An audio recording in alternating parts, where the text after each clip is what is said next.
Eh bien bonjour à tous, j'espère que vous allez bien. On se retrouve aujourd'hui sur Honkai Star Rail pour une petite vidéo dans laquelle je vais vous délivrer un peu mon avis sur le jeu. Le jeu est sorti depuis maintenant 2 semaines environ de manière officielle, donc j'ai quelques heures de jeu à mon compteur.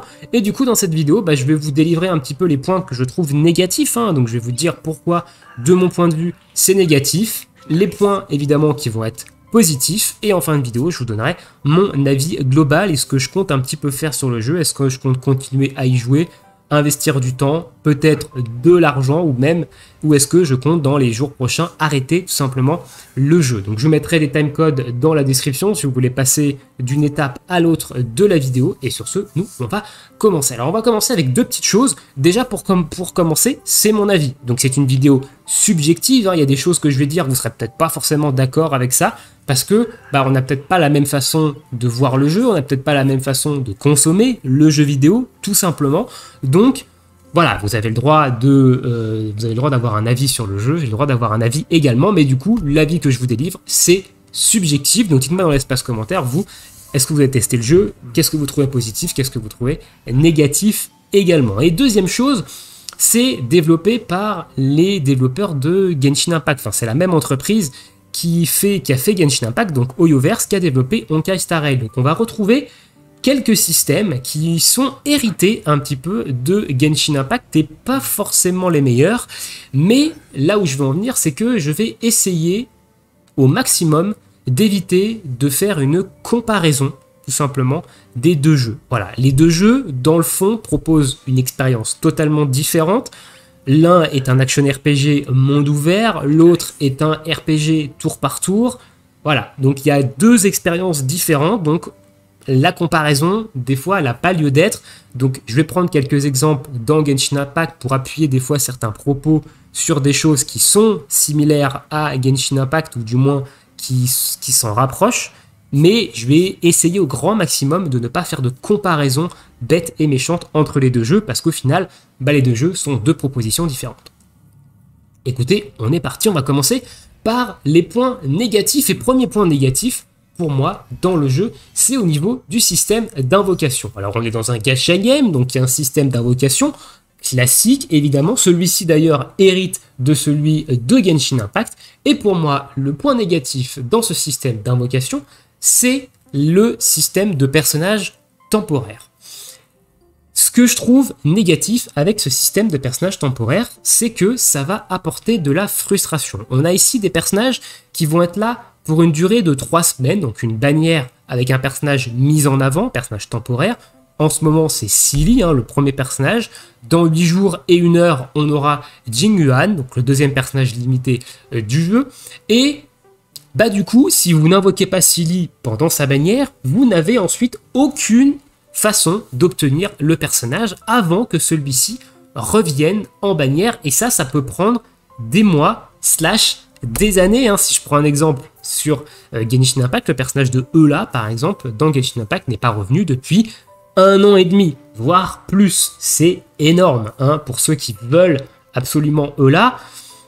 1 an et demi d'attente, c'est compliqué. Et encore, on ne sait pas du tout quand est-ce qu'elle reviendra sur Genshin. Donc là, ce système de personnages temporaires, pour moi, c'est quelque chose de négatif parce que ça va vous créer de la frustration au niveau des joueurs free-to-play ou au niveau des joueurs qui payent pas beaucoup, qui peuvent pas se permettre en fait tout simplement peut-être d'invoquer sur tous les persos qui passent.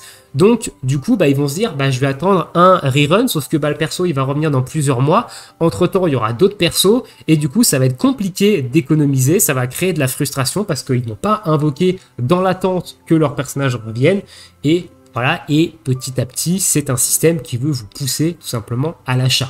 Voilà, donc faites très très attention avec ça, c'est un système qui veut tout simplement vous pousser à l'achat, parce que il vous dit, tu vois le personnage là, il est là pendant 3 semaines, et après, tu le verras plus pendant des mois, donc si tu le veux, c'est maintenant. Mais t'as pas les fonds free-to-play, la CB, la CB. Voilà, donc en gros, c'est un peu la petite voix que dit ce genre de système-là.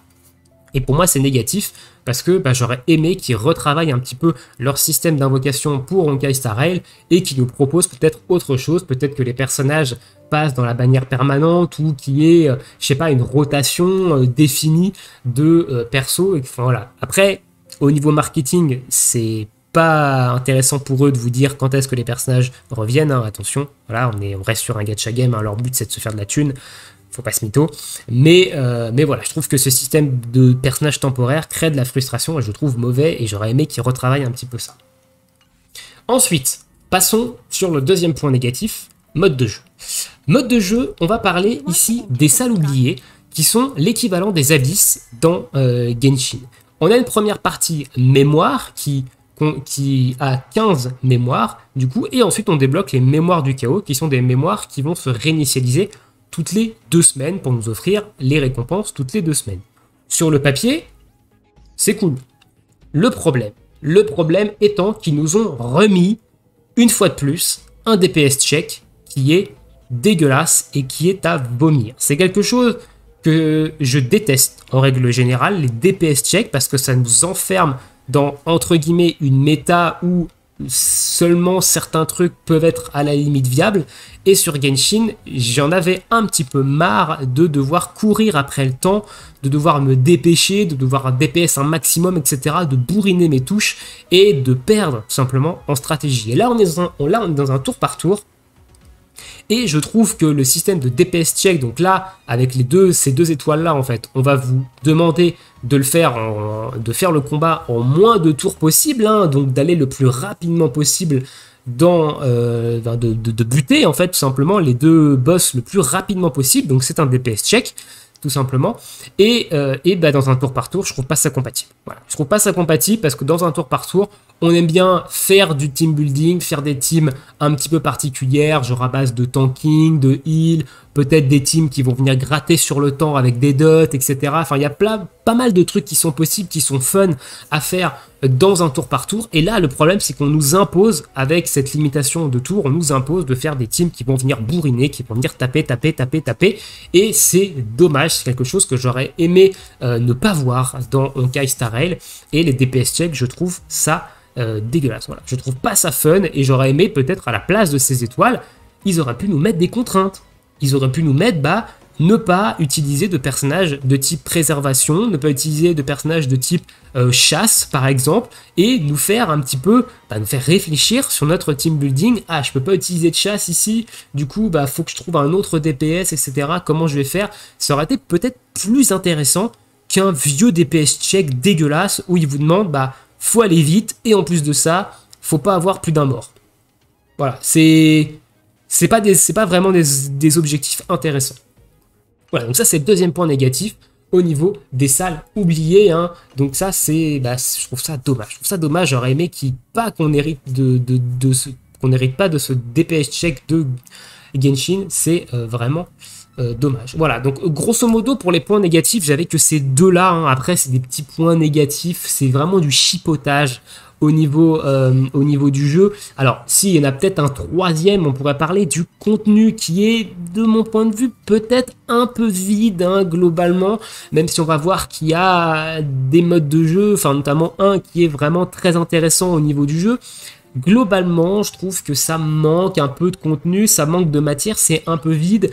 Vu qu'il n'y a pas d'open world, les maps, elles sont très vite clean, il y a 3 coffres qui se battent en duel, enfin...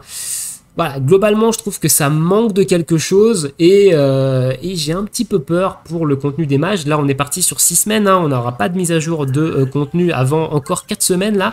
Donc c'est long, ça va être très très long. Donc voilà, il n'y a pas beaucoup d'événements, hein. Il y avait des événements de bonus de co et de montée en niveau au niveau du pionnier. Mais globalement, c'est tout, il n'y a pas d'événements jouables, il n'y a pas de trucs, donc ça manque de quelque chose. Ça manque de quelque chose, je trouve que c'est un petit côté un peu vide quand même au niveau du contenu. Alors, petit aparté, Hoyoverse, évidemment, les jeux Hoyoverse ont pour cible des joueurs un peu plus casual, hein. Ils n'ont pas pour cible des joueurs qui jouent 8 heures par jour. Alors, je suis pas un joueur qui joue 8 heures par jour, mais j'ai quand même plus de 1 à 2 heures de temps de jeu quotidien, hein. Donc du coup, je suis pas trop la cible des jeux Hoyoverse, enfin du moins, je vais vite me faire chier en fait dans leur jeu, donc c'est peut-être aussi pour ça que j'ai ce sentiment un petit peu de vide au niveau du jeu. Parce que pourtant, il y a pas mal de modes de jeu différents, mais j'ai quand même un sentiment un petit peu de vide une fois qu'on a clean la story. Et encore, je suis juste à la fin de la story. Donc j'espère que les mises à jour vont apporter de la story plus souvent, etc. Et qu'on ne doit pas attendre 3-4 mois avant d'avoir de la story qu'on clean en 2 heures. Voilà, j'espère vraiment qu'il va y avoir un effort de fait à ce niveau-là sur Honkai Star Rail. Mais voilà, donc ça c'est peut-être le troisième point négatif, mais on est au début, donc il y a des choses qu'on ne peut pas trop prédire à l'heure actuelle. Passons au point positif, du coup, de ce Honkai Star Rail. On va commencer par la générosité. Ah ouais, bah vous pensiez que Hoyoverse c'était pas généreux? Et bah Honkai Star Rail, il prouve le contraire. Alors, attention, on ne parle pas ici de générosité à proprement parler, en mode il nous file plein de cadeaux, etc. On va plutôt parler de mécanique free-to-play friendly au niveau du jeu. On va commencer déjà par se rendre dans la boutique, ici, dans la boutique, dans Lumière d'étoiles immortelles. Donc c'est ce qui est l'équivalent sur Genshin des Astéries ou des Astérions, je ne sais plus laquelle des deux monnaies. Voilà, on a ça, puis on a évidemment celle-ci, hein, avec les vœux qui sont reset tous les mois. Donc ça c'est quelque chose hérité de Genshin qu'ils ont remis dans Honkai Star Rail. Mais du coup cette boutique-là, elle est très très intéressante parce que si on prend l'exemple de Genshin, dans cette boutique, donc avec les doublons de perso et les invocations, on a des armes 4 étoiles totalement aux F tiers. Ici, on a les armes 5 étoiles signature des personnages de la perma. Et ça, niveau free-to-play friendly, c'est plutôt sympathique parce que, bon, certes, il va falloir pull. Hein, il va falloir pull parce que 600... Voilà, 600 lumières d'étoiles immortelles, ça se fait pas direct. Hein. Il va falloir pull, mais on va pouvoir acheter des cônes 5 étoiles. Donc, ça, niveau free-to-play friendly, je trouve ça très très cool. Hein. Si vous droppez un personnage de la bannière permanente, vous pouvez, de manière free-to-play, acheter son arme signature dans ce shop. Donc ça, c'est vraiment très très cool. Donc, premier bon point au niveau free-to-play friendly. Deuxième bon point au niveau free-to-play friendly, on va encore parler ici des cônes. On a une boutique liée au boss hebdomadaire et notamment aussi aux salles oubliées qui nous permet cette fois-ci d'acheter des cônes 4 étoiles. Donc ça permet de superposer, donc de raffiner les cônes 4 étoiles beaucoup plus facilement. Donc ça, c'est plutôt cool, hein, également parce que les armes ici, elles sont pas dégueulasses. Hein, attention, hein, les cônes sont pas non plus des cônes trash tier, hein, donc ça c'est plutôt cool. Ça permet de farmer un peu des cônes 4 étoiles, donc ça c'est plutôt cool. Et dernière bonne chose au niveau free-to-play friendly, on va se rendre dans ce qui pour moi est un excellent mode de jeu, on va en parler d'ailleurs juste après, parce que ça sera une bonne transition pour parler du deuxième point positif du jeu. Donc côté free-to-play friendly, on a la boutique d'Erta dans l'univers simulé qui nous offre encore une fois ici des cônes 5 étoiles, hein, et également de quoi les raffiner, hein, les superposeurs, ça permet de superposer, donc de raffiner les cônes 5 étoiles. Et en plus, quand vous avez tout pris ici, donc ça va se faire globalement rapidement quand même, et vous pouvez bombarder les invocations de la perma, donc on va pouvoir invoquer beaucoup plus facilement sur la bannière permanente, récupérer beaucoup plus facilement des ressources, etc.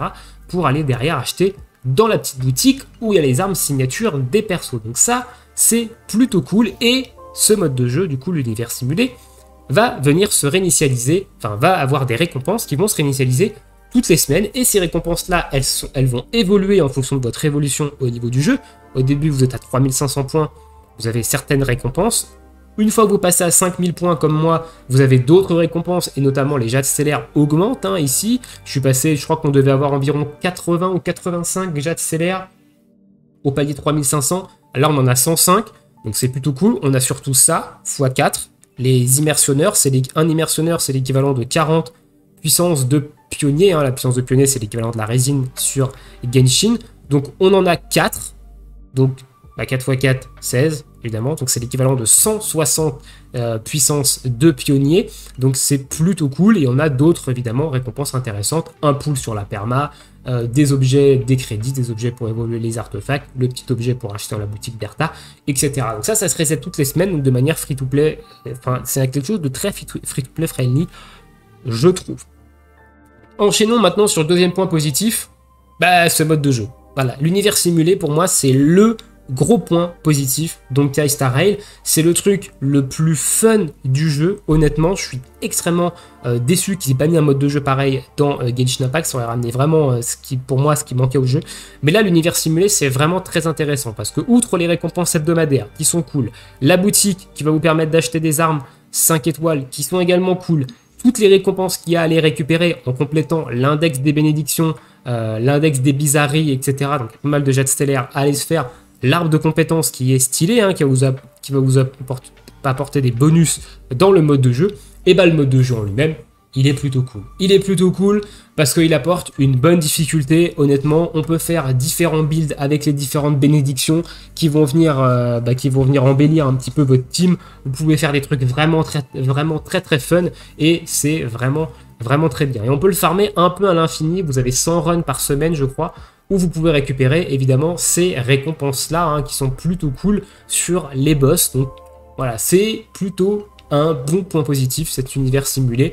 Franchement, c'est très cool.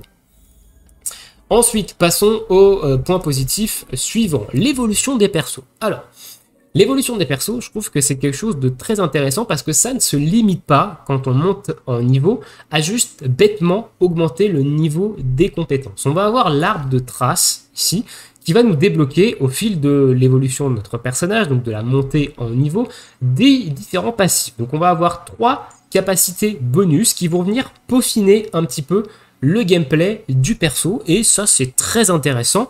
En plus d'apporter des stats de manière passive, et bah ces petits passifs là vont venir vraiment apporter une progression au gameplay du perso, et ça, niveau game design, je trouve ça très intéressant sur l'évolution des persos.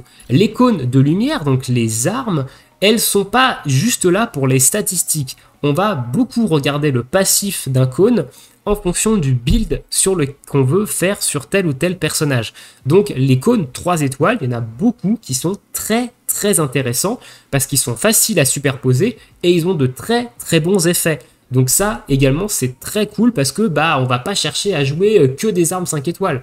On va avoir différents builds où il va falloir certaines armes 4 étoiles, certaines armes 3 étoiles, etc. Donc ça c'est vraiment très intéressant. Et pour finir, le système de reliques est un petit peu plus complexe que celui de Genshin pour faire une rapide comparaison. On a les 4 reliques principales avec un bonus 2 pièces, un bonus 4 pièces, et on va également avoir 2 reliques supplémentaires ici au centre qui vont rapporter un nouveau bonus 2 pièces supplémentaires. Donc là encore, de grande diversité au niveau des builds des personnages, et ça c'est plutôt cool.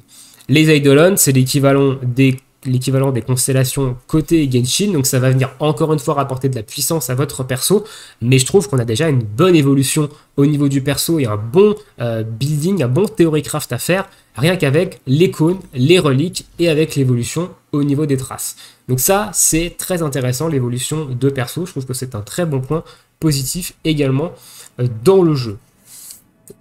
Écoutez, globalement, on a fait le tour. On va parler un petit peu du système de combat maintenant, qui pour moi est quelque chose de plutôt positif également. Alors, on va se rendre dans une zone où on va pouvoir faire un petit combat rapidou. Où est-ce que je vais pouvoir avoir des fights? Là, peut-être. Je sais pas où est-ce que je vais pouvoir avoir des combats, des mobs à taper. Ah, là j'ai des mobs à taper.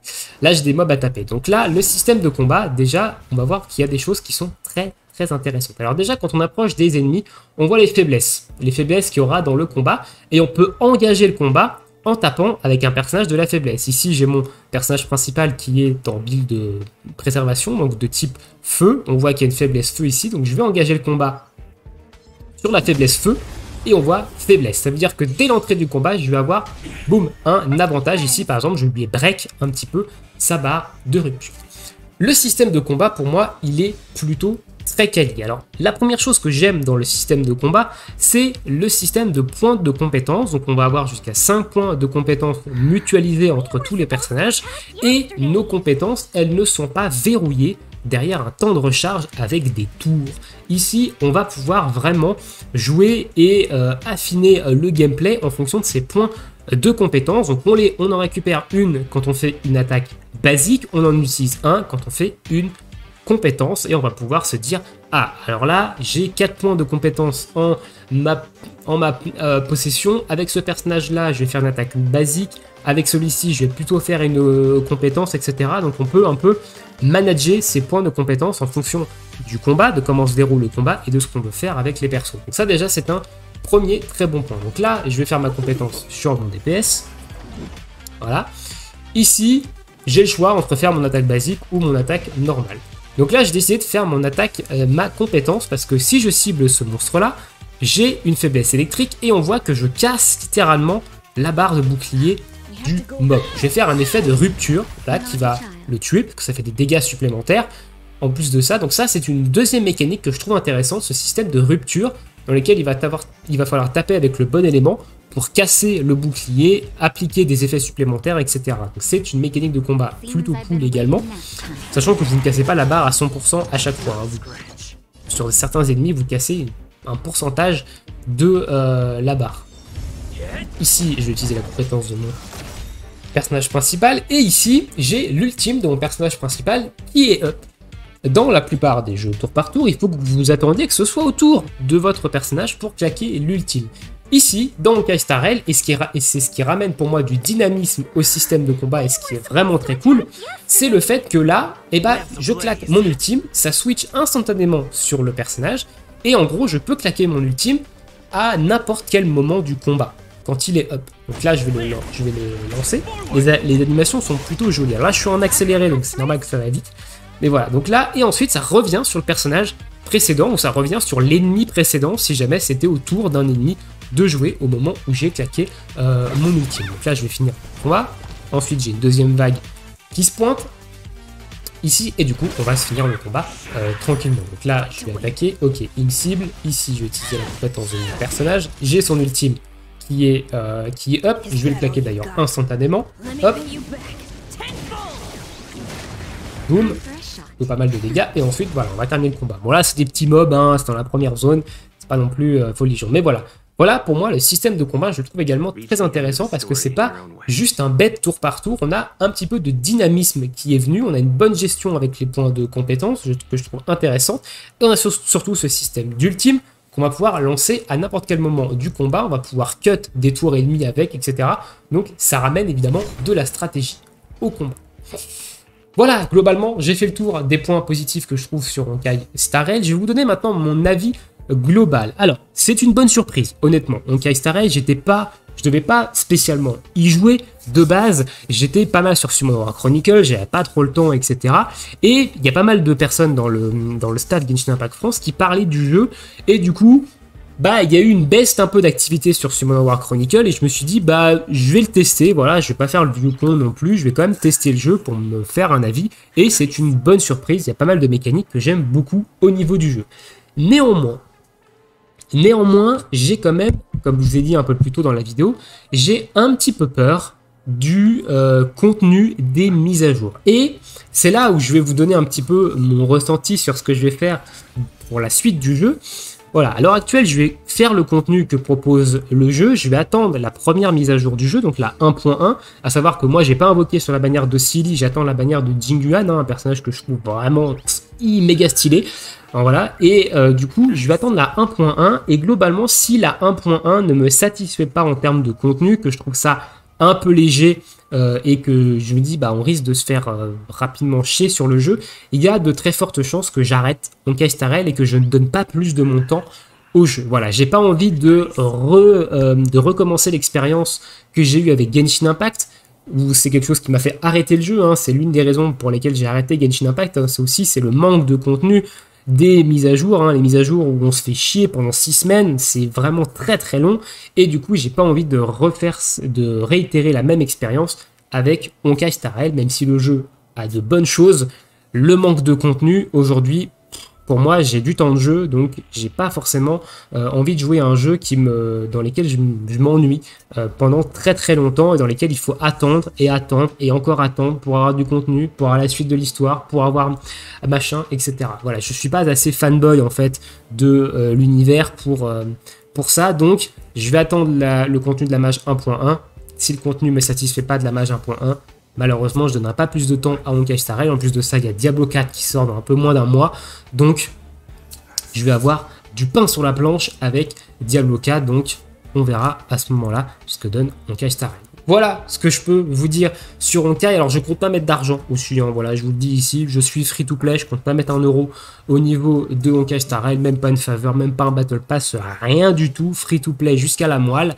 Parce que, comme je vous l'ai dit, c'est pas sûr que je m'investisse sur le long terme sur le jeu. Donc, je préfère garder ma thune pour la vie, tout simplement, hein, plutôt que de les dépenser dans un jeu vidéo. Bref, je vous laisse ici pour cette petite vidéo. Dites-moi dans l'espace commentaire ce que vous pensez du jeu, vous, de votre côté.